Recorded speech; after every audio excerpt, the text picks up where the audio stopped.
Hey my friends, it's your friend Kevin with disheveled hair. I just caught myself in the monitor thinking, oh, I got up this morning.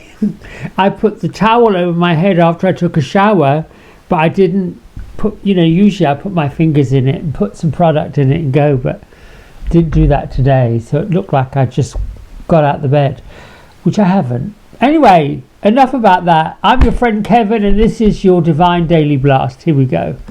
Well, now here we go with that camera thing again. This is my OCD, not wanting to show you. There you go. Here we are. We're in an angel numerology number 5 day today. I like to call this adventure. Now, a lot of people think that the number 5 number talks about changes coming, an advanced message that, well, the energy is dynamic, spiritual, sensual. Time to invoke endless curiosity so that we can be visionaries, so that we can look at things in a brand new way. I'd say pick up the Hangman or the Awakening card, and also this works with the energy of the Tower. Now, we can bring in Archangel Michael, Archangel Uriel, Archangel Gabriel to help us understand the brand new opportunities that are on their way, a brand new vision, a brand new plan for the future. What else is going on today? The last quarter moon, which is actually in chit-chatting Gemini, and it's a time to tune into those energies and be willing to enhance your curiosity. Try to be as adaptable as possible today, versatile, a little more playful. Be sure to carve out time for gratitude. What I think about that is that when we express ourselves with a grateful heart, wishes become more favored because we're lifting the vibration. The feeling of gratitude, the feeling of being immensely grateful for whatever it is you're grateful for, doesn't matter. Food, air, water, friends, love. Those things, the things that bring you joy and happiness, when we come from that place, we're able to be a lighter, brighter, softer visionary, if that makes sense. I've been learning about initiation techniques, rituals, and I landed on, that's what may have been missing. I needed, we call them, rituals are like habits, but we've been calling them schedules. We want to schedule a certain time we do this, a certain time we do that, a certain time we do something else. And our schedules, my schedules, for the last little while have been a little off, and I'm thinking, I don't have much structure in the day. And I've liked it because it's more adaptable. This is what we're playing with. We're playing with the deconstruction of our daily structure and working with the playfulness of creating a new structure. What does that look like? Schedule is what I want to say. Whoosh, schedule out the window. Bring in playful structure. I like that. I am enough just as I am in all my crazy nonsense. I am on my path and say yes to my destiny. Right now, this minute. Say yes to your destiny. What's your destiny? Even if you don't know what that destiny is, you almost have to say yes to it, because no is part of resistance. I'm going to get to something else I learned this morning too. I am the bridge between earth and heaven. Now the bridge being breath, the bridge being intention, the bridge being grounded to the earth, feet on the floor, nature, earth, bark of a tree, the actual dirt in your hands, the sand, whatever is laying on the floor of the world you live in. That's the earth. And then heaven is all about your intentions, all about your playfulness, all about your joy, all about lifting up that vibration, initiating the adventurous flow of energy that's coming from you. And yes, he's here for the second week in a row, and I'm going to share in a minute what that was. So surprising, but I love it. And I want to share something else personal about this fella, Melchizedek, however you want to say it. Here's a message from Archangel Raphael. As a vibrational matchmaker, I can draw deeply powerful relationships into your life, both romantic and platonic. Why would we want anything other than deeply powerful relationships? Now, we have relationships of all kinds, but the deeply powerful ones, the ones that carve and etch on our lives, are the ones I think worthy of having. I am worthy of unconditional love. Oh yes, I am.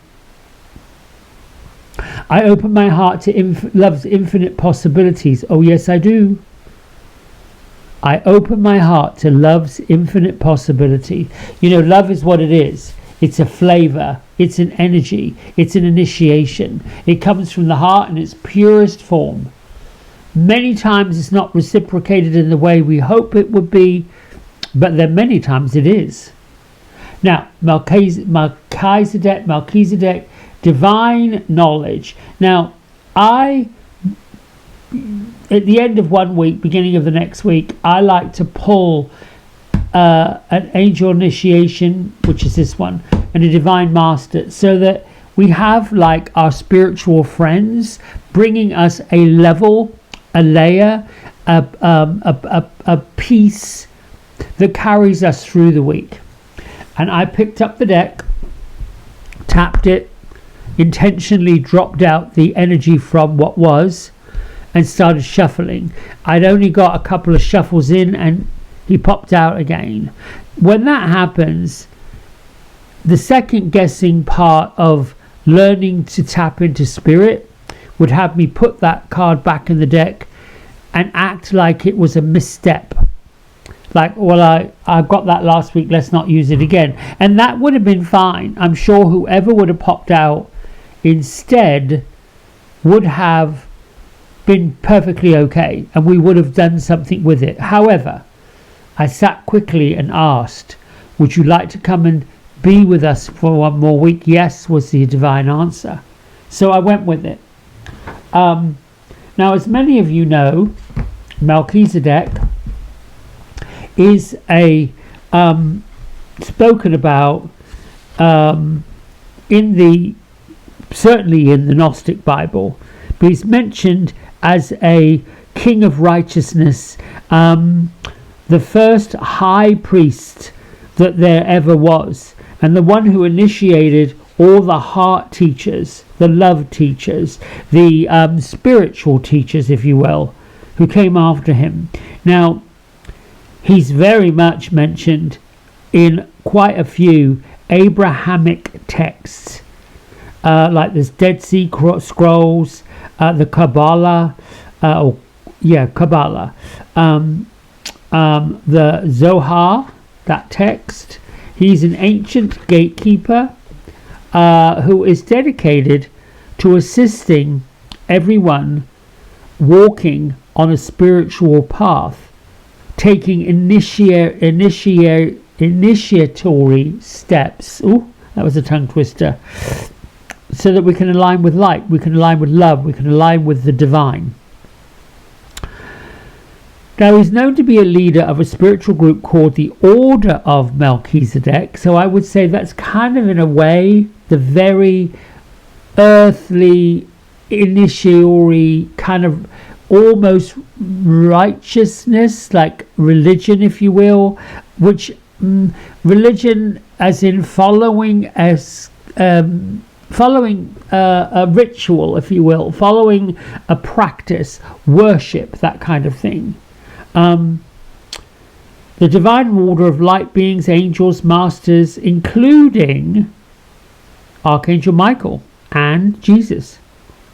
They work with the integration to bring light and energy into the world, which is what we're doing. If you're on this channel and you're listening to this, you are part of the light work. These beings are like keepers of Christ light. Now, I'm going to get in trouble because there's certainly a level of understanding that being Christ-like means that we are Christians. Well, yes, indeed, that's light, but there are many, many other forms of worship, forms of divine light, where people go somewhere sacred, somewhere private, somewhere deep, and they convene or converse or community with a higher power, a higher being. No matter what part of the world, most individuals at some point in their life had a light structure. Many call it religious structure. And of course there are churches and belief systems that have been both enlightening, powerful, creating a really strong community, and others that have been destructive. And the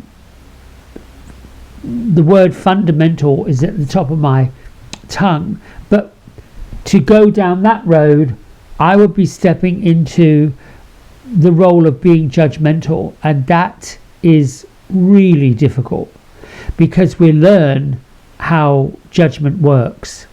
We learn how rules work. We learn how order works. Well, rules, order, judgment is a little bit of a roadblock on freedom. It's a bit of a roadblock on adventurous understanding. So, the message we have this week is to encourage us all to dive into spiritual study. Don't skim over the surface, go deep. Go deep within your own soul. There's important information that will support you in taking your path and skills to the next level. Now, there's a pretty good chance that you may want to get out with what you know and share what you know. You know those folks who get on their soapboxes and start basically preaching. But the universe says, study a little more before taking a leap into that unknown territory. In other words, they're not asking us to go out and start browbeating people with what we discover, what we know. Look what I did. Look what I did. That's ego. So when you start studying, you demonstrate how committed you are to a spiritual path. That's the key. Study, learn, understand, and come from that heart-centered space. And I think this is why he's popped in this week. And I looked at it initially and said to myself, well, did I just get this wrong? Have I just done this backwards? What? And no, it's like, we want you to study. We want you to study. We want you to look even deeper into your soul. That is what the initiation and towards the light is. Looking into your soul and letting that soul essence bloom. Moving on. We have the cherubim with us. Now, cherubim are playful, childlike. They're also often called cherubs in many, what can I say? Beliefs, if you will. There you go. And basically, the activation is, I recognize my ability to direct the experience of my life. That's your activation. Realizing it, recognizing it, that you are the child of a divine. Nothing is set in stone. You are the co-creator of your life. The circumstances you have experienced up to this point have been linked to the choices you've made. So once again, we have create your own story. Use the cherubim. Cherubim being your childlike imagination, adventure, which is wonderful for today's energy, being adventurous. Now, the fairies. I should have checked in with them this morning, but I got into something I'm working with ChatGPT and the initiator, about how to initiate what we want to say, how to best communicate what we're looking to do. And I was surprised to learn that everything comes from a ritual, comes from breath, comes from being grounded, comes from using those sounds, heart-based sounds, bass tones. All of these things was quite like learning something new and different rather than the same old, same old. I'm going to pull that card out. All right, Gertrude, Beatrice, are you here? Oh, they're standing or sitting on the stoop of a blue doorway. It's like a wooden doorway and the paint seems to be peeling like an old building. I can't see the building. I can just see the little fairies. Gertrude's on the left of the stoop, like the little step, and she's planting flowers in a clay pot, and Beatrice is on the other side watching her do it, not really doing anything, but they're together. Music. Oh, what does your planting a flower have to do with music? Listen carefully. There may be a message in the music you hear. Music can lift your soul, rekindle memories, and charm fairies to your door. Oh. Well, now, this is interesting because we have our fairy of music playing the flute, and we have our other fairies dancing. And in my image, I got the door. It was a blue door. Oh, and and so they're telling me that if I have to get into the initiation of playing music and letting the music lift the feeling, and letting the feeling of life, of love, life and frivolity open the doorway for the cherubim to come in. This is it. This is what the light is. I'm worthy of this is where the love is. Opening your heart to love's infinite possibility. Being adventurous about it. You know, I have to say, then I'll let you go because we're getting into time. And then I've got to do another video on the navigation for the week ahead. And woof, that's interesting. I got to say, all of this and all of this divine knowledge is helping me to land in a place that we're understanding more about our soul's purpose, more about the reason why we walk the earth than we've ever understood before. I think it's lifting the heaviness and the weight of this physical embodiment and saying enough already with the doom and the gloom and the debauchery. There's got to be something lighter, something brighter. And if we're on the leading edge of that, when everybody else wakes up to it and starts being kinder to each other, loving to each other, decent to each other, fun with each other, and all of these things, will be on the leading edge of that. Right, my friends, that's it. Stay tuned. I'll be right back with navigations for the week ahead. I love you. I love you. Thanks for liking, subscribing and commenting. Bye for now.